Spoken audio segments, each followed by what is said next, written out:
Nagbubuhan sila. So, inanin siya dagway gida ay sa sulod. Ito yung mahala no, yung mora ditong dagway. Palit na to, kuan, mahal kayo nga, mora din yung dagway ah. Muna siya sold ato, sagbot.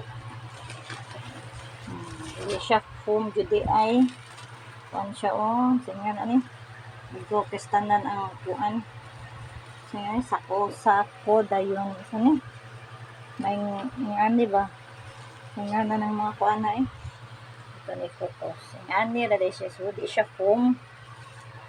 So meaning ngana siya, di siya foam. So nasa bakit kaning ngana ni guys? Sa ni mga kabadlang tips nga ngana ni. No siya ka ng kuan sa lubi ng bitag ko sa ni. Wala na, singan ana basta mo na siya.